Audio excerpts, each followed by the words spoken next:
All right, I'm gonna go. Or before you start Oh, we're recording. live now. We're live now. Oh, If it's something private, you perfect. can DM it to me though. Okay. Well, hello everyone. I'm joined today with Chloe Seashell, a GamerGate supporter. She's done a text interview with me already, and now we're just doing a voice follow-up conversation. The text interview will be a book exclusive, and the text interview portion of it, just sort of a free-form conversation about anything that wasn't covered in the text interview or anything else that we want to follow up on or uh, address further. I may do a couple others like that as well. Sort of a hybrid model. It'll be a lot faster, I think, to process and edit for the book. So I think that might be an interesting way to pursue doing most of the interviews, or going forward if I have any, if the ones I have left. Have them do the text portion and then do the voice, unless they really want to do the voice. But yeah. Anyway, Chloe, how are you? Hello. I'm pretty good. How are you? Good, good. All So, right. um, you were just telling me before we were live, you were started to talk about how you can't believe it's 10 years since GamerGate almost. It's going like 9 years and a half. It's gonna be 10 years, I think, in August. If my memory is still okay. And in a sense, it's also an important anniversary for me because, like I said in my text interview that no one listening has read as of yet, but anyway, uh, 10 years. It's also the anniversary of when I transitioned from male to female. So that that's 10 years ago was a pretty big year for me. So, Hello? yeah. Oh, So 10 sorry. years ago, was it August too? You transitioned in August, the same month, or No, I transitioned like a few months before, but I did not actually come out on Twitter X until at least like October. And yeah, because like I was worried that there was gonna be like in the anti-SJW movement, I was worried that there was gonna be transphobia because spoiler alert, there's transphobia everywhere. So yeah, I was wondering, and eventually I posted a pro-trans link on my Twitter, and someone asked me if I was trans, and I at that moment I like said I'm tired of hiding. Yes, I am, and and I did not receive any kind of hate towards towards me from the pro GamerGate side, at least as far as I'm aware. So, yet another myth busted. so you think that there's a false perception that the GamerGate community didn't like trans people or was transphobic? Well, I would say like a lot,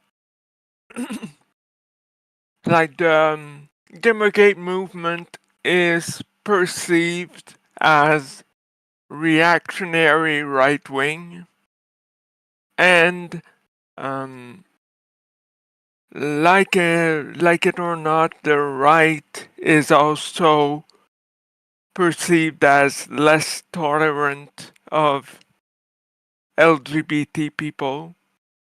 So yeah, I do think that you know the whole uh, how can I put it? The whole cliche thing that, oh, GamerGate, they're all straight white males. Well, uh, uh, for me, it was I actually replied to a few people with that, you're not really good at this. I'm not a straight white male. I'm just one out of three. I'm white, and that's it.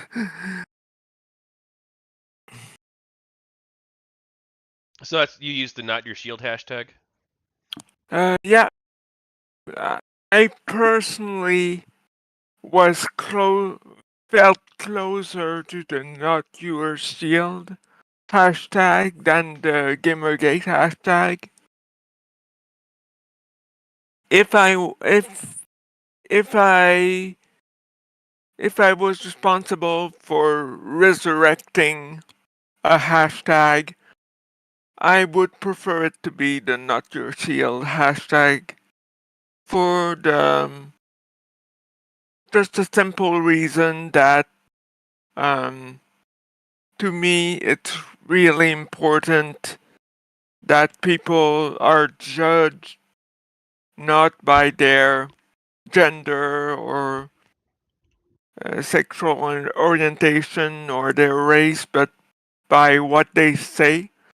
So, not your shield was kind of a way of, you don't speak for me.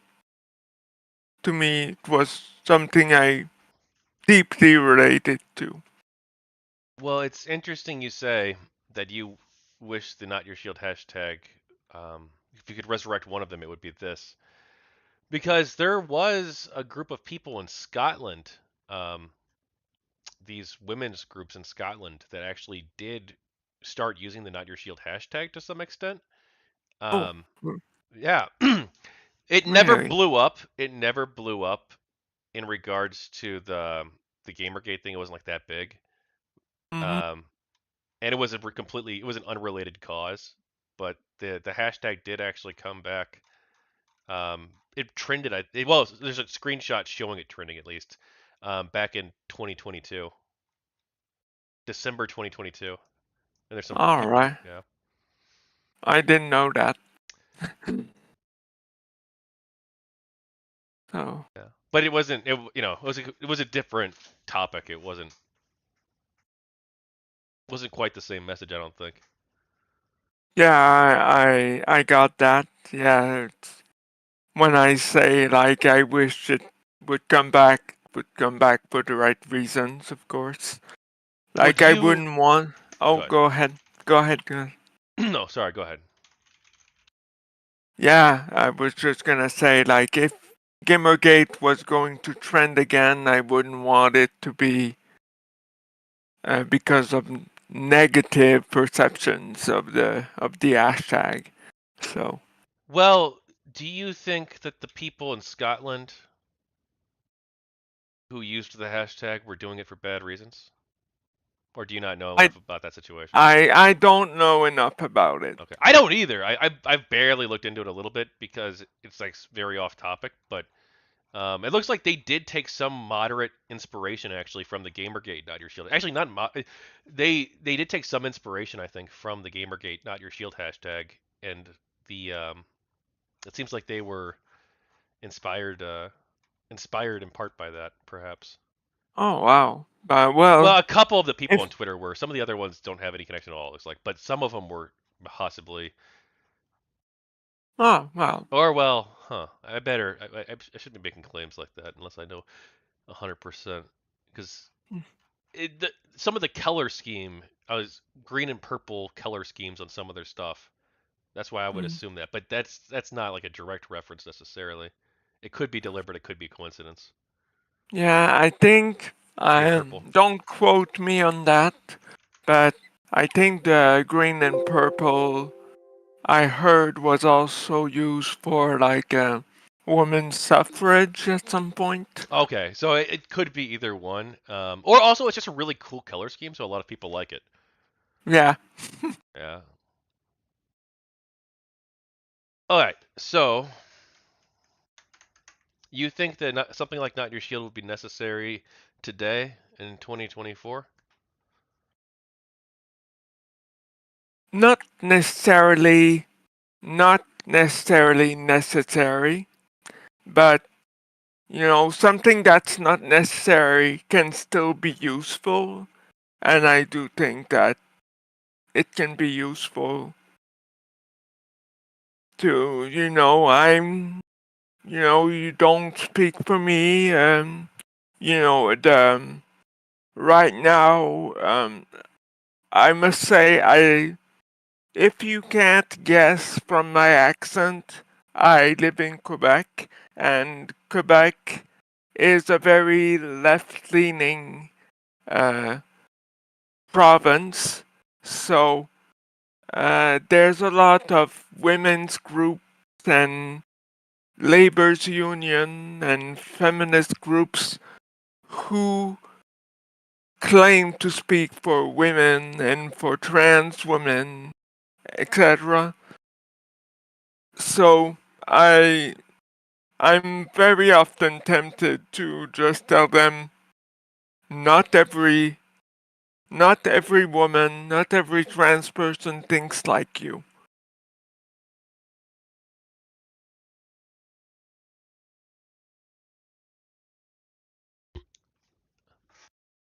Okay. And well, so do you like what are these groups saying that you disagree with, or that you think is misrepresenting um your interests or speaking on behalf of you when they shouldn't be? Like what are they saying exactly? And who's they specifically? Who's they? Yeah, it's mostly like the yeah, um, yeah, like I said, like either labor's union or um, yeah, feminist groups, stuff like that. Um, like a lot of people, uh, la- sorry, I'm kind of brain fogging right now, but uh, Okay, so I, with these, I mean, these people have opinions. There's some sort of group of people. So these labor unions, right? The feminist groups. Um, they're saying that you perceive them as saying, right, that they speak on behalf of women as a class of people, right? Or workers yeah, in the case of the union part. Well, I mean, I don't know if unions like say that. I mean, like they might use like sort of like rhetoric in terms of, like but they I don't say, think like it's like they're. they say like we speak for workers or for uh, the middle class or the middle lower class, and they need a voice, and we are their voice. I mean, isn't that just sort of like normal political rhetoric? I As would, long as you're not like silencing other people's views. yeah, but yeah, that I would say that. As long as you're not mm, claiming to speak on behalf of everybody too, I would say as well. yeah, well, But I think that like using a generic, Bernie Sanders speaks for the workers, or the Wobblies speak for the workers, or the Teamsters. Like, I don't really care if they use that kind of rhetoric. I think that that's probably fine. Like in their own internal marketing and stuff, at least. yeah. How should I put this? Um, I do think. Hmm.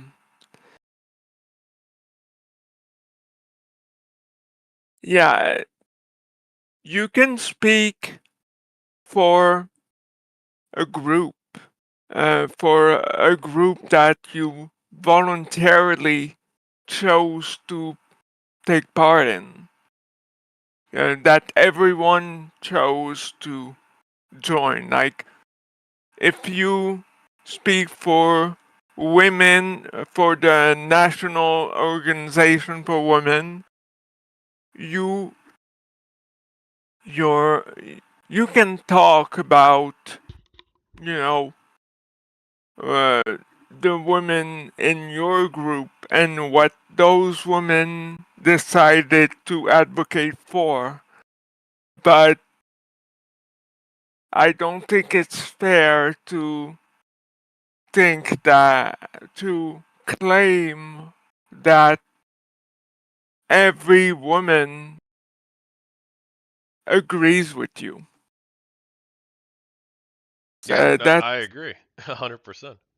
yeah, so that's more of a, yeah, and that's also something that I appreciated from the Gamergate community or movement, if you will. The whole thing that there was no uh, leader or no, like, there's been a few people that the media have considered our leaders, like Milo and etc. But mostly the movement was relatively um, pro. Was relatively in favor of diversity of opinion. Yeah, and I still am. I think a lot of the game. I mean, the fact is, I think the fact that I've brought together this like massive, Hmm, ragtag group of people, hmm, basically brought the GamerGate gang back together again, almost for this project, you could say. Um, wow. and I've got like everybody who's they're all over the place. The GamerGate people are in terms of their views on a whole host of issues. All Um, right. very diverse group of people, interesting group of people. But also Perfect. like yeah, it's so there's these. It's something I've noticed in life. I mean, I guess have all like recognized this, but it's something that's become much more apparent in my life because of the position I find myself in as this person who is trying to conduct like a serious investigation into the Gamergate stuff, and then like also doing political content too sometimes, and then Mhm. like it's sort of a weird world to navigate. And I also want to like meme and joke sometimes too. Mhm. Because I'm like a human being. This is like, but I would take the Gamergate book stuff like super serious in terms of how I approach everything usually, and that's great. Um, and I'm willing to talk to anybody. So I've reached out to I've probably reached out to well over 100 people, um, Oh wow. maybe like close to like 200. I don't know. I haven't like kept track of every single person I've contacted necessarily because like I've Mhm. interviewed over 50. Um, and there's a bunch of people too who I didn't hear back from, especially like the anti-Gamergate people. Like Oh. the pro GG people, like because they have this personality type where they're willing to talk to anybody. Plus, they like know I'm not a bad guy because they remember me from back then. Some of them, and I got like a reputation from back then. That's like decentish. Um, Mm-hmm. well, depending on which community you're in, which faction, I guess. But for like most people, pretty good. All So right. I'm able to like network with all these people.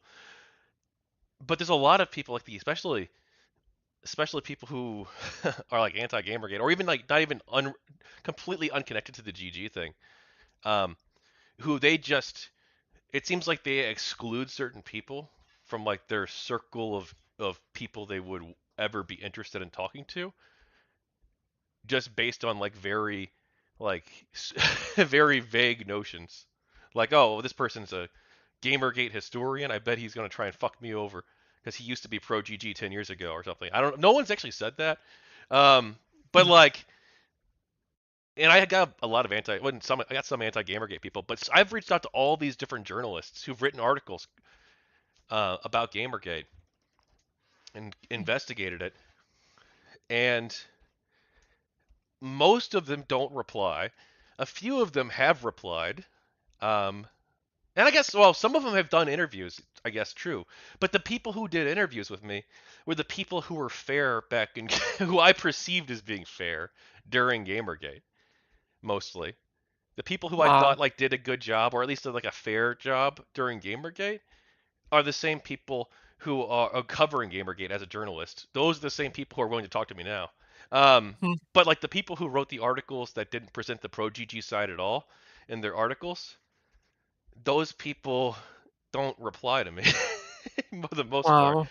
And it's Yeah. like so I've reached out to dozens of them, and you'd think that like, except for Lauren O'Neill, she actually wants to set up an interview. So props to her. She Hmm. identifies herself as neutral, and like I don't think she's like the like I don't want to talk about her coverage right now. Um, but yeah, no, I mean, aside from her, and then one other person agreed to do it, and then I've heard nothing since, who was an Wow. anti-Gamergate journalist, and they wanted to link Gamergate to January 6th. They wanted to, that's their belief that Gamergate and January 6th are connected, and that Gamergate caused Trump to get elected, and that Wow. all this stuff. Like yeah, um, Yeah. but We're I a haven't heard. very powerful movement. um, maybe she Sorry, listened. go Maybe ahead. she, but like I know, but I wanted to explore her perspective and her viewpoint. But I was glad that she agreed to do it. And then I've heard nothing since. It's been like Mm, it's been several weeks, and I've messaged her like, mm. hey, because she wanted to set something up like that week, and I'm not gonna name Wow. who they are just yet. I might at some point. But aside from these two people, no one else even agreed to do it. Mm. Out of all these Did journalists who've you? written articles about GamerGate, Mm. and no, it's just wild, that like that there's like a uniformity in not even responding from the people who are supposedly professional journalists who'd written Mm. articles about this topic, and they're not even replying. Well, some of them were like opinion pieces, I should say too, but it's just Th- weird. It's like it's the same thing that happened during Gamergate too. But Yeah. I guess I thought a decade later people might be more willing to engage in the discussion. Yeah. 10 years And, later, maybe. and Yeah. some of them are, but the same thing, right? The anti-Gamergate people who I'm talking with, for the most part, it's the anti-Gamergate people who were talking to us back then. The people who actually had the conversation. And then a couple people who like didn't know what Gamergate was, or that sorry, that's not who weren't involved in the anti-Gamergate stuff at all, really. But two of the people are people who don't like Gamergate because they have fit it into a historical context that they weren't themselves a part of, really, um, as a Oh, historical framework. I see. Yeah. Anyway, Did sorry. you? Go ahead. Yeah. What do you want to talk Did about? you reach out, just out of curiosity, did you reach out to Liana Kersner? I've already interviewed Leon Kersner. Ah, okay, Yeah. perfect. Yeah. Right. Yeah. She's done an interview. And it was an interesting discussion. I think it was a valuable voice to include. Perfect. Great. I know her, and you know, I've, I actually discovered her with her article of, how Anita Sarkeesian almost made me quit writing about video games. So that's how I discovered her, and we ended up becoming friends. So yeah. Yeah. Oh. Okay. I mean, I don't dislike Liana necessarily. Oh, We really? she blocked me on Twitter recently. Oh, okay. Sorry. No, No, no, no. I It was. didn't want I don't to. think I. It was. It doesn't even really involve me. It involved this other group, but I don't want to get into it. Okay, You can okay. ask her about it. We can But let's. ask me too if she makes like weird claims because I So I'm just She thinks, yeah, gonna I don't know. change Her and topic. I have had a bit of a falling out, and I think it's like pretty much entirely on her. We have two very different personality types. I see. Yeah, but I don't want to. Well, again, we're on air, so I don't really care. We don't have to talk about Yeah. Next question. that. Well, no, I mean, um, you said that you discovered GamerGate because of the Women Against Feminism hashtag in your text Yeah, interview. yeah. Actually, well, it's funny because right now I'm doing an interview, but um, a journalist that actually interviewed me about the Women Against Feminism hashtag, and it was like just I gained a bit of Twitter traction with that hashtag, and um, and then in the interview, I remember saying something like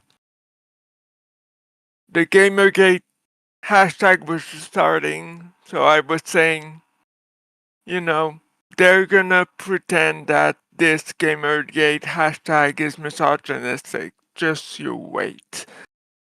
And that's how, let's just say I was proven right.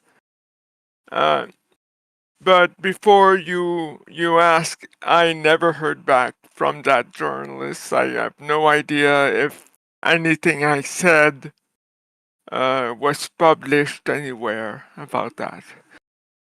So wait, you were interviewed for this, or you were asked by the by someone who was a journalist talking about GamerGate, writing about GamerGate?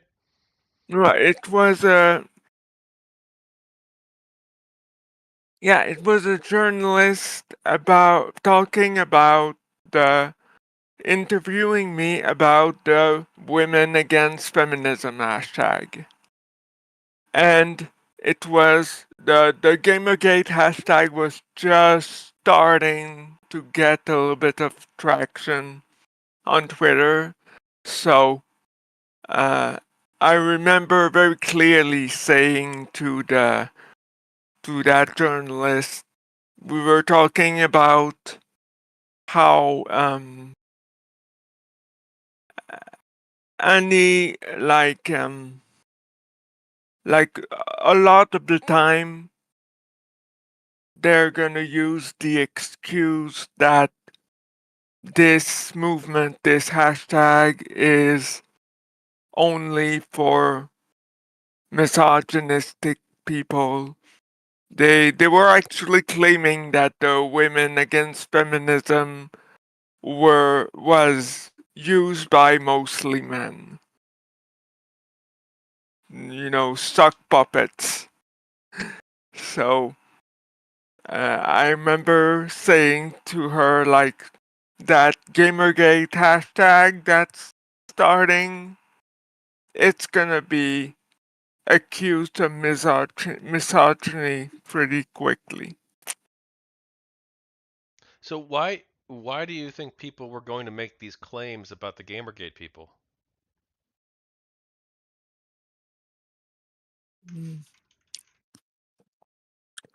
Well, because um yeah, we were the Gamergate thing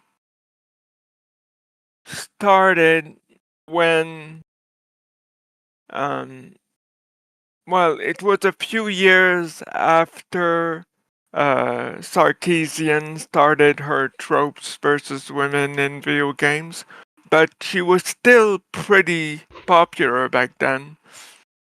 So, uh, and of course, the whole Zoe Quinn thing. So, a few prominent women were in the controversies. So, that that's how I deduce that this would be a very quick way to dismiss GamerGate's legitimate concerns by just accusing us of misogyny. You considered And yourself. Oh, God. like, no, just that uh, they You were gonna use Gamergate and the misogyny accusation to just dismiss the whole movement. you considered yourself a part of GamerGate at that point, or no? Uh, well, I had no idea it would get this big, but as soon as I saw it getting popular, I jumped on the bandwagon, as we would say. So you were using the Women Against Feminism hashtag. What does that mean to you to be a woman against feminism? Um, I think Christina Hofsummers, the factual feminist, I've interviewed her said too. it. Oh, really? I think she said it best. That when young women reject feminism, feminists don't seem to understand that no means no. So that same thing that you know the word doesn't apply to me, doesn't appeal to me. The feminist movement never appealed to me. So, but the the feminist movement was basically claiming, "Are you for equality? Equality? Congratulations, you're a feminist." And I do think that it's more complex than that. So what would you define feminism as? Mm, I would say that the feminist movement as it is today is mostly an special interest group trying trying to get favors from the government and to push their agenda to their mostly leftist, almost Marxist agenda to the Western governments. And you know that because, lots of governments are a lot more oppressive to women than the United States, or but they would still focus on the US, the UK, and other other mainstream countries when there are much more pressing matters when it comes to women's rights in the world. So w- you you think I'm that they're sorry. prioritizing the wrong things? Um, yeah, yeah, and they are also propagating like long debunked myths like the wage gap, for example, or that domestic violence is an almost an almost entirely gendered issue. That kind of thing I are one of the several problems I have with the movement right now. So let's So go that, to GG. Um, yeah, at least. so I'm not sure if you saw my video I did yesterday. No, no, I'm sorry. I think it's important to mention for the book I see. because it is. I didn't. It wasn't. So this I was approached 2 days ago. Someone. Well, I wasn't approached. I saw someone retweet something and I that I was involved with, and they were Mm. talking about they were talking about one of my interviews, and they said, oh well, if he's not going to interview Patrick Ryan, then he won't know the GamerGate story. And I'm like, who the fuck's Patrick Ryan? I'm thinking, but I asked him for more information, and I end up like debunking this guy's one claim in like 20 minutes actually. Patrick Ryan, he's an extremely minor player. Didn't really do anything during the GG stuff, but he tries to claim now that he's like the mastermind who brought Milo Yiannopoulos to fame because he claims that he bought uh, Twitter bots. He says that he spent $50 to um, to buy 20,000 Twitter bots for Milo Yiannopoulos, but this claim is dubious to say the least.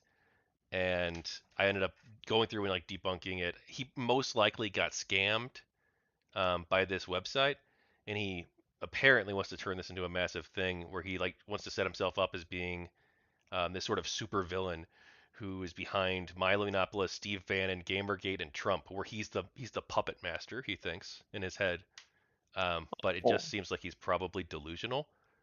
And it's an interesting video. The puppet master is Patrick Ryan behind Milo Yiannopoulos, Steve Bannon, GamerGate, and Trump. I go through all the evidence there.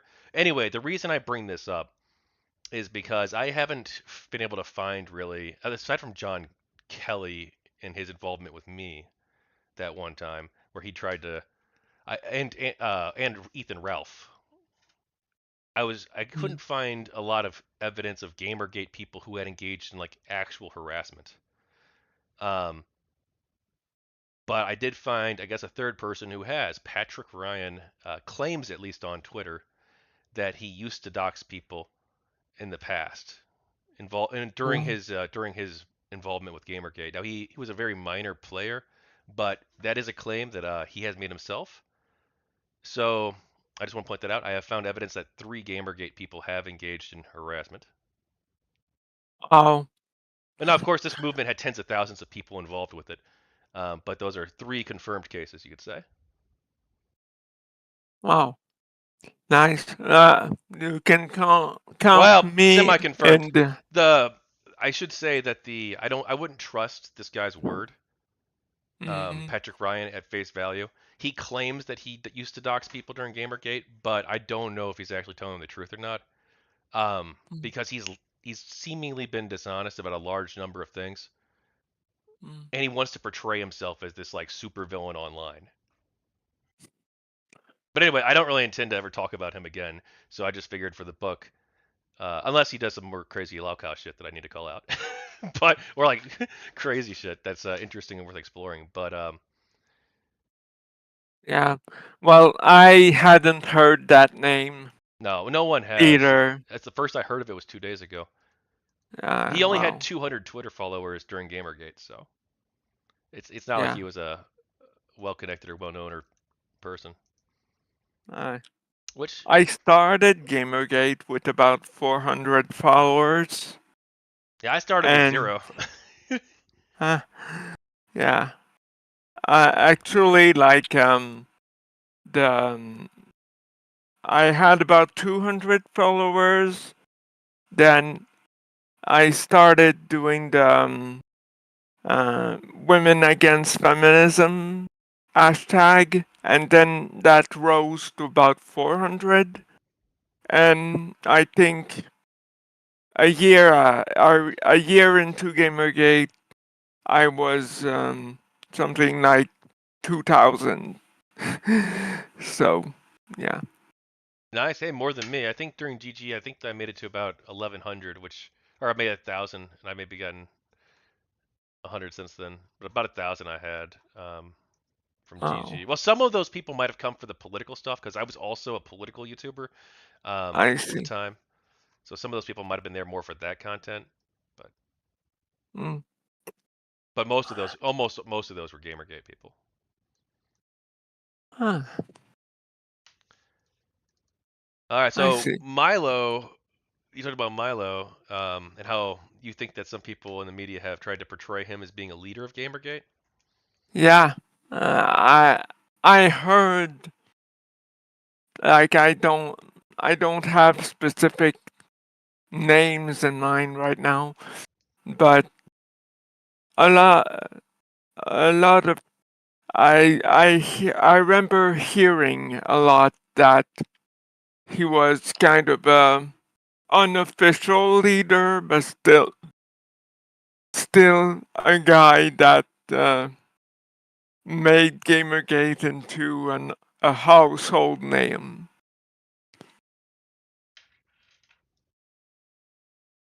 Yeah.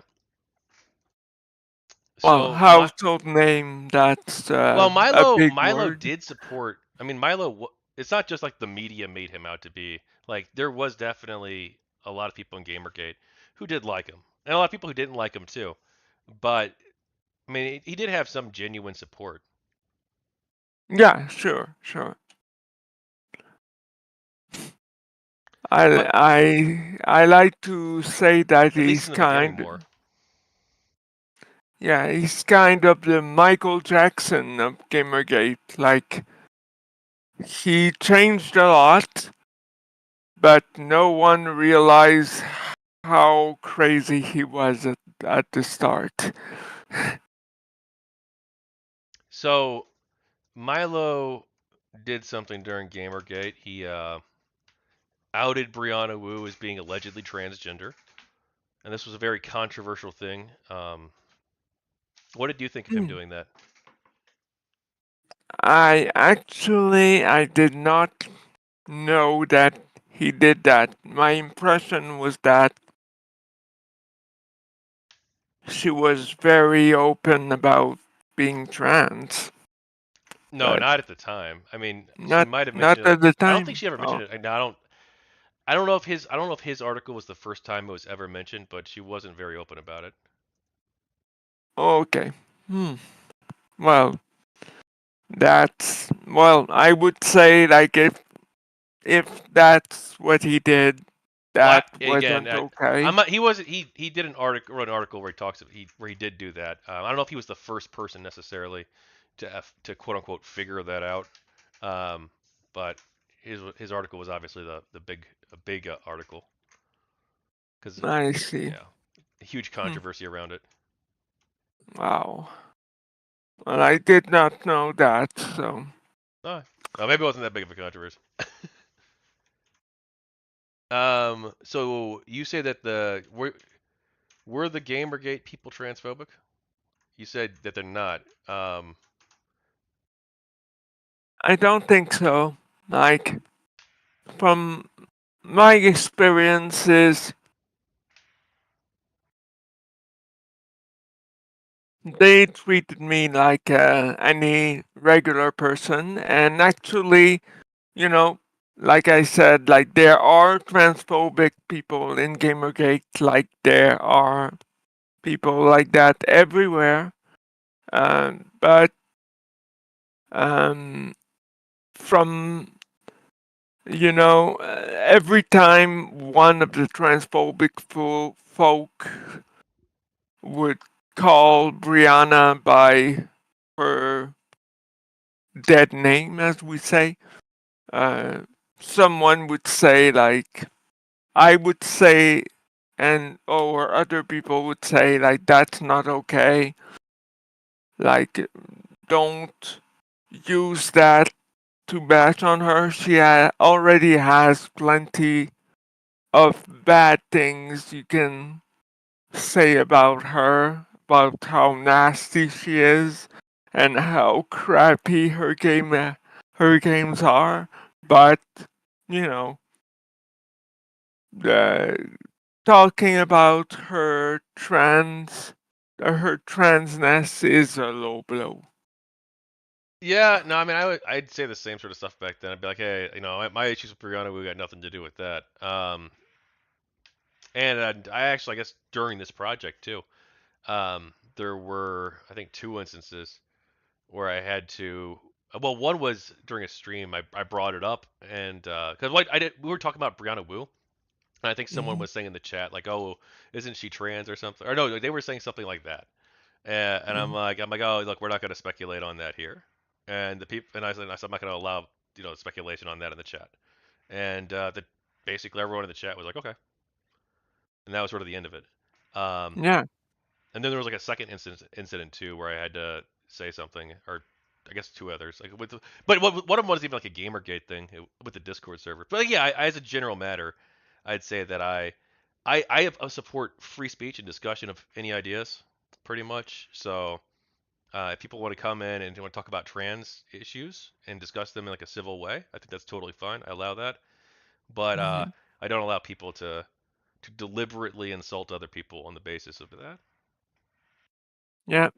That, that's completely fair.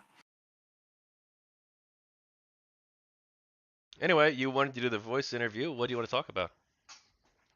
Or the voice portion follow up. So Well, I'm not. I, ge- I think I told you when we were chatting, I didn't have anything in particular. I just wanted to, you know, uh, if you had any other questions, I would be ready to answer them. And if there were questions, because I did not answer every single question on in the questionnaire, so if you wanted to ask a few of those questions uh, that you really wanted the answer to, uh, I can answer them now if you want. no, I mean I figured if you wanted to answer if you skipped a question, you probably didn't have much to say on it. And the battery is pretty comprehensive. The battery of questions as you saw. So Yeah. yeah, so I didn't really come in with any expectations. I just whatever you wanted to talk about is really what I wanted to talk about, focus on. Um, uh, but I I guess we see. you didn't talk about airplay, did you, in your interview? No. Airplay, was that the debate or the discussion about Gamergate in person that got cancelled because of bomb threats? Yeah, well, the second, well, it wasn't canceled. It still happened. The first part happened, and then the second part. How have you not seen that? Oh, I guess you were basically were you involved because you were a culture warrior, or were you? Yeah, it's been a while also. I do remember that happening. And there's also the fact that I'm in Quebec, Canada, and I don't have a passport, so Well, it's I think you're the any first. I think you're the first person in the entire book series, the entire interview process, who doesn't know what airplay is. oh wow. Well, I am somewhat aware of it, okay? It just wasn't like a big it was an event and I was like, okay. Uh, um, I didn't think much of it, I should say. Well, what did you not think of much of it because they did a bad job, or just, Hmm. or what? Why didn't you think much of it? I I honestly don't know. I'm sorry.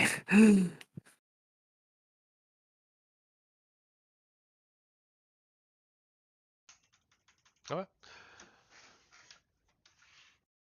You I said that GamerGate was a revolt against the calumnies of gaming journalism. yeah, the What's calumnies? like calumnies is basically a fancy word for lies. It's like a very elaborate lie about gamers. Okay. Like a calumny is. Uh, Yeah, I um. looked it up. Cambridge Dictionary. An untrue spoken, not written statement about a person with the intention of damaging that person's reputation. That story Okay. about her is nothing but a wicked slander. Okay. Yeah, I didn't know it had to be spoken and not written, but yeah. uh, I like I I knew the word. I thought it was just uh, a lie to destroy someone's reputation, and that's it pretty much. So yeah.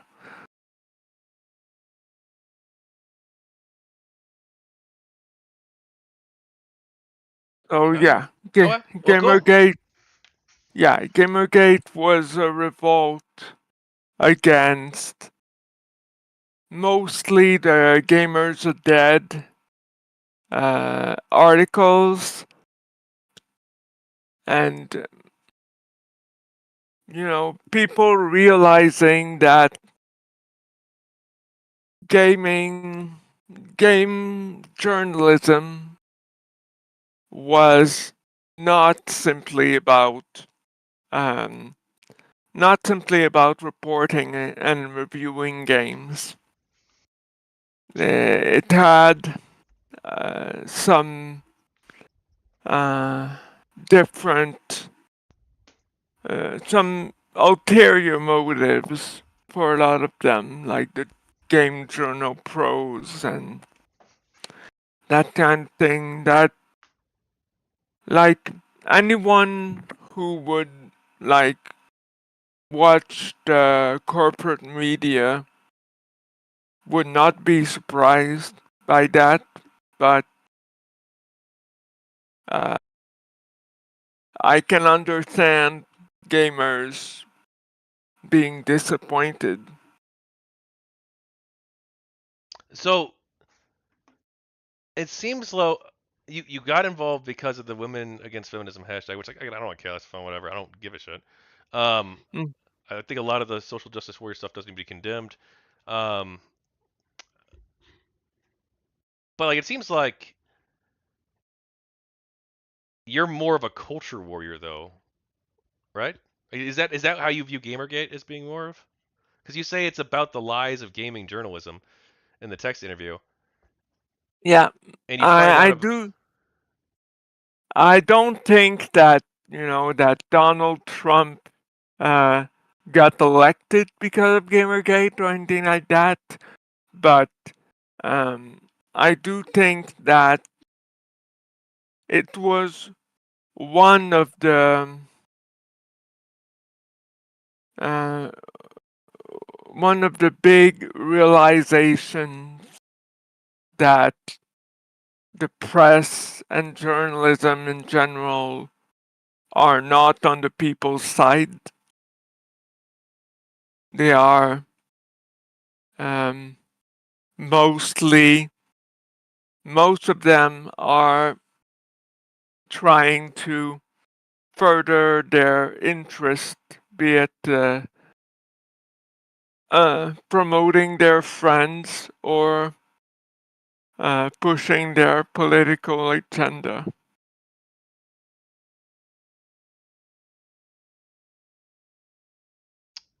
All right. Well, anything else you want to talk about? Oh, you said you cosplayed. Actually, you said you cosplayed as Vivian James in real life. Yeah, yeah, I still have the sweater, but it honestly has seen better days. And, but I could send you a few pictures of me cosplaying as Vivian. Yeah, if you want, or you can share them in the Discord if you want to share it publicly in like the Gamergate art section or something. All right, perfect. Uh, so, well, What? I'll do that. So what do you think of? This is more for the audience, I guess, but you can answer it too if you want. What do you think Mm, of doing so the thing is, I'm totally cool. I think it's a case by case basis with the text interviews and the voice interviews, the hybrid. So I like I like doing the hybrid idea. Um, but the thing is, when I'm adding new people, I'm not always necessarily going to do the hybrid system I see. because there's a lot. The battery of questions is quite extensive, and so I just it's more difficult to find things to necessarily talk about if you didn't. So your answers to all these questions though were super short mostly, and you Yeah. skipped huge sections of it. You only like so like I don't know what you want to talk about. Like it's Hmm. but okay. I uh, mean, yeah. No, Um, I'm sorry that. I mean, you don't have to about. I mean, I'm glad you did the interview. I mean, don't get me wrong. Okay. Um, there's not much to go off of here. Okay. Well, you say you're a soft libertarian. What does that mean to you? Oh, actually, you put an answer for that. You said that when Yeah. society has a problem, can it be solved with more freedom instead of less? Let's try that first. I agree Yeah. with that. That's actually more or less like my philosophy, I guess too. Um, All right. So on most issues, welcome. I guess. Yeah, it's basically like I see uh, government as a violent entity. So it's like the legal monopoly on violence. So if you're gonna use violence to solve a problem, you better make sure that there's no other alternative. Yeah. So that's how I see it. Well, it's so the thing is though too. There's different competing ideas of like what freedom means necessarily, right? Because like you could have if you're sick and you have cancer but you don't have health insurance, like is your lack of access to health care, which is going to cost you your life, or put Mm, you in like massive amounts of debt, which will severely curtail your individual liberty and life opportunities moving forward. Is that like an infringement upon one's liberty? Is what is happening to you? Or I don't know if that's like a good way like to think of it, but like in some ways, like nature essentially is infringing upon you by giving you cancer or some sort of like industrial process, chemicals or whatever it happened to be that smoking, whatever it was that gave you uh, cancer.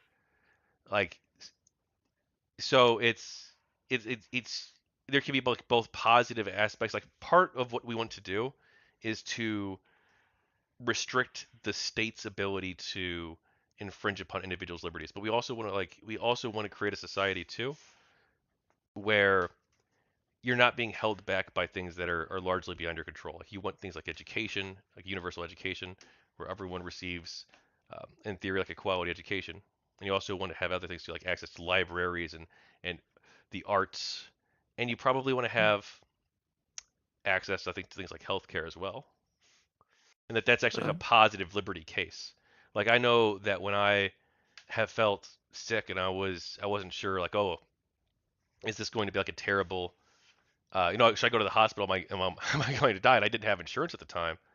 I was like, I'd been there. I was like really, really feeling sick. I'm like, nah, just forget about it. I'm not going to go because it's probably nothing, right? Um, mm, and I've been okay, but being put in situations like that too, you recognize that, well, if I actually did have like a serious problem, I'd be pretty fucked. And like, mm. and Well, that it is an infringement, I think, upon my like liberty, you could say. That's my it's an infringement upon my ability to live my life in ways that I would want to, um, mm, for something that's beyond my control, largely medical issues, which somewhat they're in your control and somewhat they're not, yeah, I depending on what mean, it is. we're not gonna start a political debate here. Well, I no, don't think. I'm saying I'm trying to explore your viewpoint on this a little bit since I got nothing else to talk about. I see, I see. So, yeah, well, I'm just saying, like, um, to me, like, rights are something that, um, rights are not positive. Like, if you have a right to health care, that means someone is forced to provide it for you. Yeah, but So, but I think that no one's being conscripted into being a doctor. You need to create like people are already incentivized to become them, and like you can do things to increase the incentives if as necessary in a society. Like you also, if you're going to have police officers, if you're going to have judges, if you have the right to a trial, like someone's going to be forced to be that judge, someone's going to be forced to be that cop, someone's going to be that forced to be that lawyer who's going to have to serve as your defense because you have the right to an attorney. hmm, I see. So, yeah, I mean, like, I'm honestly, and I don't know if that's gonna be related in any way, but I actually used to be in a political cult. So, uh, Oh, yeah, it was called Free Domain Radio, and yeah, it was an anarchist cult, and basically it told the philosophy told us to basically uh, disassociate from everyone who disagrees with the anarcho-capitalist view of the cult. So well, isn't Free Domain an internet forum like Free Republic? yeah, it was It's a free Canadian. domain. Yeah, it was Stefan Molyneux who was the leader, and yeah, uh, Yeah, I don't know anything about this really. I mean, I know that there was a website. I've heard of Stefan Molyneux. all right. So yeah, so uh, I'm trying to like when it comes to politics, I'm doing my best to stay open-minded and not, you know, uh, not cut anyone who might disagree with me for the reason that you know, uh, and I was, for example, to go back to GG and more broadly, like the SJW movement, if you want to call it that, that were like, we can disagree on what ice cream we like, but you can't disagree on human rights. And it's like, okay, yeah, but you're extending human rights from everything to library access to uh, socialized healthcare, and anyone who disagrees with you, are you going to just cut off from your life? Because I know where that leads, and it's not a happy place. Well, you don't have to worry about you don't have to worry about me. I'll talk to pretty much Oh, I, anybody. No, I I know what you're know saying that. though. I Yeah, know that. there it is an issue. That's I think the biggest issue in our society today. It's that we have we need to build this pluralistic culture where we can allow people to pursue whatever interests, lifestyle interests, political interests, religious interests, artistic interests, Mhm. entertainment interests, whatever they want, pretty much as long as they're not hurting other people. We need to inculcate a culture of that of being able to tolerate people with a wide variety of different perspectives in life. And we're not necessarily doing a good job of that right now. I think the United States has done a really good job of that historically for the most part, or well, in like recent history for the most part, I should say. Um, Mm. but right now we are I think losing this. Yeah. Are you familiar with Daryl Davis? Yes, the guy who talked to Who the ref- Ku Klux Klan people, became their friend, and then decolonized, not decolonized them. decolonized? No, de-radicalized them. Yeah, had about 200 people leave like either the Klan or white supremacist groups. I think we need more of that in today's world. Maybe I don't feel like I need to become the best friend of every Nazi I meet, but I'll talk with people and I'll treat them like human beings. Yeah, I mean, I don't think there are many actual Nazis left in the world, but you know, I'm not sure if I would become friends with them, but yeah, I would be willing to talk to them.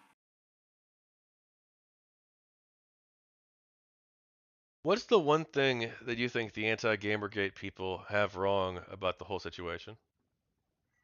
That's like the primary disagreement that you think you have with them. Mm. Well, I think a lot of them are misinformed, mostly. They uh,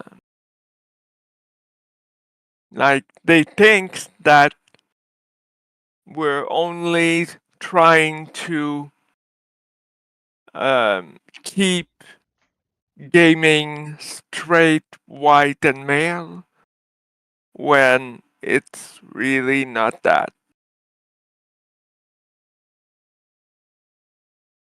Like that, don't know if you remember that article um, from I think it was Kotaku about the it was an Assassin's Creed game, and the title was "Idiots Fight to Keep a Medieval Game White." Oh my gosh, are you talking about Daniel Kingdom Come Deliverance?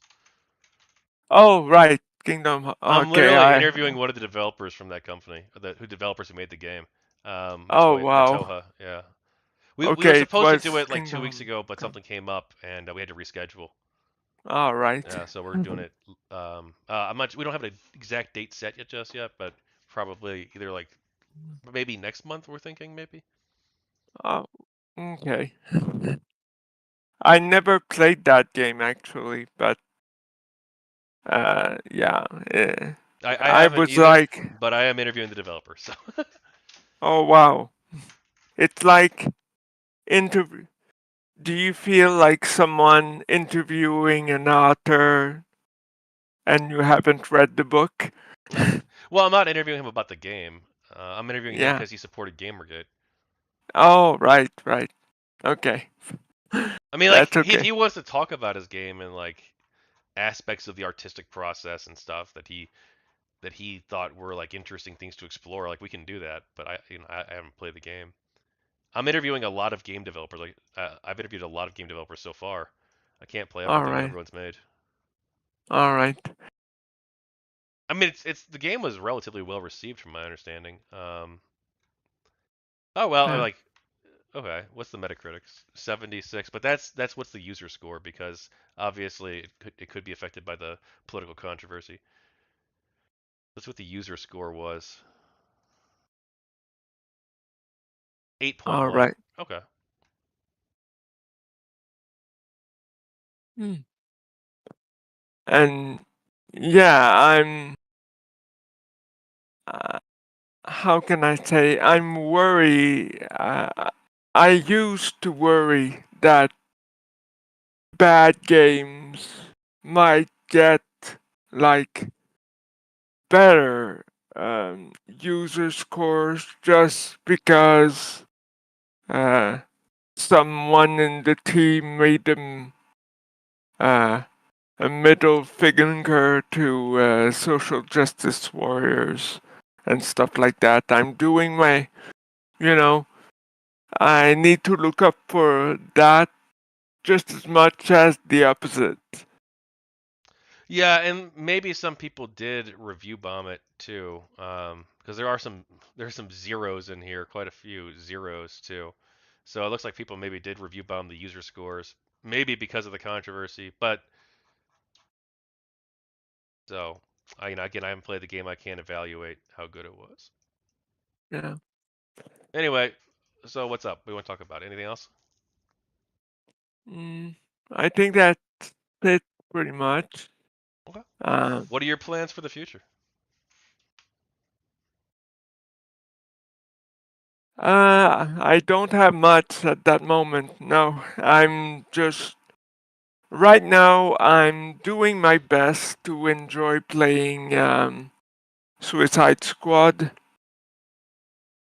Oh, how is it? I again, I'm trying to like it. I know there's good ideas in there, but I feel like uh, Rocksteady tried to do too many different things with it. I feel, and I think I wrote it on Twitter at some moment, but I really think that a game where you're set up against the Justice League, that should be a horror game because you're so massively overpowered by your your enemies that that's the only way this could work in my opinion. That they tried to do that with Batman, but I think that could be just as scary if Superman or if the Flash is trying to kill you. Well, that's my opinion. Okay. And you know, I'm still somewhat I'm gonna play it to the end, but I'm not enjoying it nearly as much as the Arkham games. Yeah, I've been playing. Well, I've been playing a lot more single player games lately, like Ace Combat 5. Oh. Yeah, I've just beat Ace Combat 5 and 4. Like not just like over the course of the past couple months, few months, I guess. But no, I'm really enjoying it. At some point, I'm gonna have to pick up Zero. Someone else recommended Zero that I've interviewed, and I have to try that out. I want to play like the original three, Ace Combat 3, the Japanese version. How they basically butchered the whole entire localization. they Oh. the American version. The American version. They cut out huge swaths of the content, including like half the missions and basically the entire story and all the characters and stuff. Yeah, they basically butchered the entire thing when they localized it. I guess to save Oh. money. So the North American version and the Japanese version are drastically different. But it's such a huge pain in the butt to try and like get your PS. Well, you could do an emulator like in real life, like online, or not online on your computer. You can use an emulator on your computer, and it'll probably be fine. But if you want to play like on your physical PS2, you have to like mod your PS2, and I'm like, no, that's not really worth dealing with. I get it. Do you think we're gonna have Gamergate 2? for localization purposes. Oh yeah, Uh, GamerGate was li- trending on Twitter. What was it, 2 days ago or yesterday? yeah, Um, I think that obviously the localization conversation is one that's been going on for a long time. yeah, Um, so I think it's going to continue to go on. It might escalate over time depending on how bad things get with localization. Each individual terrible example is probably going to lead to more and more backlash. It's not gonna be like a. I don't think it's gonna be like a GamerGate 2. I mean, what does a GamerGate 2 mean? Like GamerGate was such a unique yeah, incident in time, unique moment in time. Um, yeah. I agree. but there probably will be there will be more controversies, and there might even be like a movement. Who knows? Like an informal movement or a formal movement. Who knows? I mean, there kind of already is, right? Like Gamergate, like large parts of Gamergate became torrential downpour, which was itself a pushback against localization. Like torrential downpour was a Gamergate operation against this very specific thing, bad localizations essentially, and Yeah. censorship and localization. Um, so, I mean, I consider that all to be a part of the Gamergate conversation. And there will people criticize and push back against this? Yeah, they have been for years. Hmm. And they'll continue to, and hopefully things will get better. And I thought for a while that maybe they had in the gaming world. I don't know if that's true now, though. I haven't done tons of research, but as someone who was a big supporter of torrential downpour, I felt like, and artistic freedom in general, I felt like after the Fire Emblem Fates and Tokyo Mirage Sessions debacles, that we Hmm. did see a bit maybe more openness in terms of developers being like, okay, like maybe we or publishers and developers being like, okay, maybe we shouldn't um, drastically we should curtail some of the excesses of these localizers. I see. Um, but I don't, again, I don't know. I'm not privy to those internal conversations. I just, for a while, I felt like things got better after torrential downpour. Now, will things get worse again, or have they gotten worse? I don't know. I haven't followed the story too closely, so I can't comment on it really. All right, and I just want to say, um, translation, I know it's different from localization in some ways, but translation is probably one of the most ungrateful jobs ever. As in, people will only notice it if you mess up.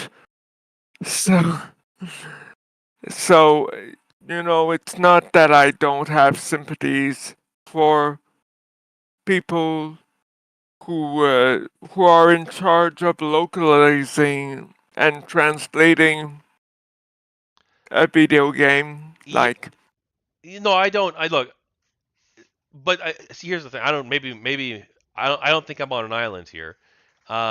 I think everybody understands that like translating things is difficult, and sometimes things can be ambiguous or have multiple meanings. I think everybody recognizes that. Every like sane person at least.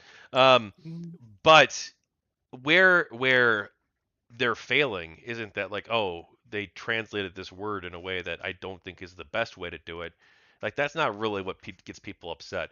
It's when it seems like there's like a deliberately bad faith attempt to alter the original work. Like when you yeah, saw yeah, like the prison school translation where they literally put in GamerGate references that were not in the anime. They just literally just said they made this entire they changed this character's dialogue so that she would call this guy GamerGate Creepshow. And this was not in the anime at all. It's just something the localizer put in there. Like that's a very yeah. deliberate, obvious thing that they're trying to do. Or like Of Fire course. Emblem Fates, where they are taking out the petting mini game and they're rewriting tons of the dialogue to make it not even like it's not even like a good faith attempt. They're literally just drastically changing it. When they make like these entire conversations about pickles, when the original Japanese the original Japanese version of the game, the artistic vision had nothing about pickles at all, and Uh, they just put like all these dot dot dots from all this dialogue they're cutting out because they just don't even translate it, and, which was also Fire Emblem Fates. And then they also with like Ace Combat 3 where they're cutting large parts of content out. That's not really common anymore. I think that was more something they did in the past. I haven't seen huge yeah, examples of that recently. Maybe it does still happen from time to time. Well, I mean, Fire Emblem Fates would be an example of that, but like not on the scale of Ace Combat 3, where they're just like, oh, we're just too lazy to. We don't want to put it. We don't want to pay our manufacturers to make a second disc or whatever. So we're just gonna make the American version of one disc. Or I don't know why that happened, but it's an insane Oh, story. I'd have to look into oh that someday. yeah.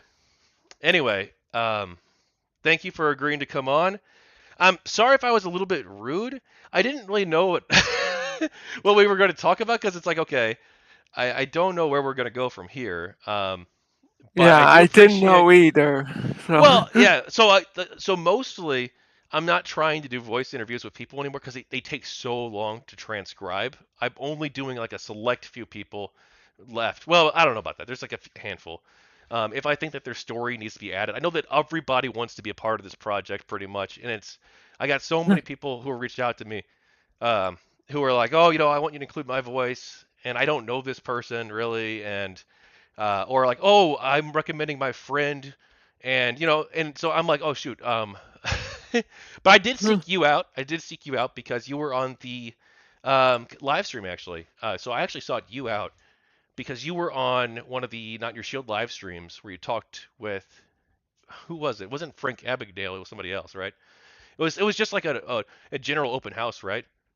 I think uh, I the Women of I GamerGate or whatever it was actually the ha- stream was called, I have or the Not Your no Shield stream. memory of that.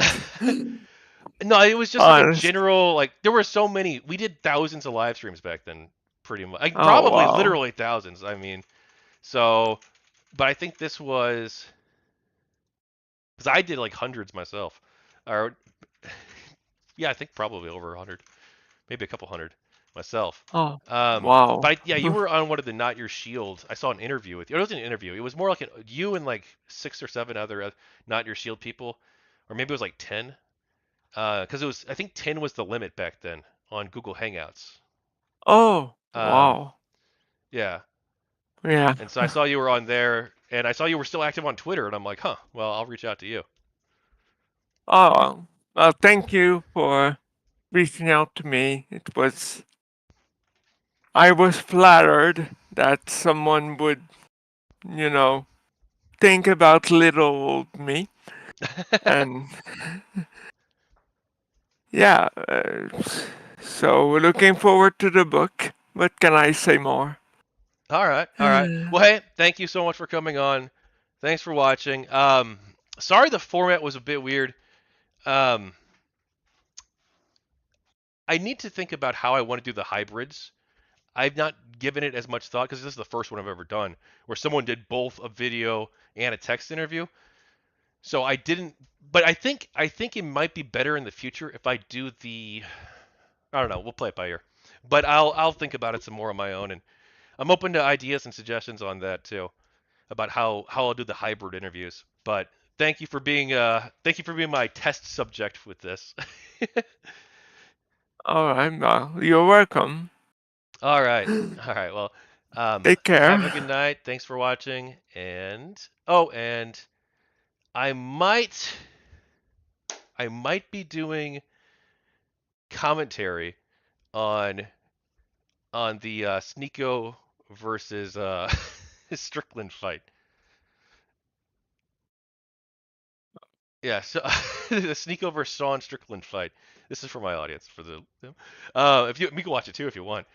But I might be doing that with a couple of friends, so that might be getting uploaded. We'll see.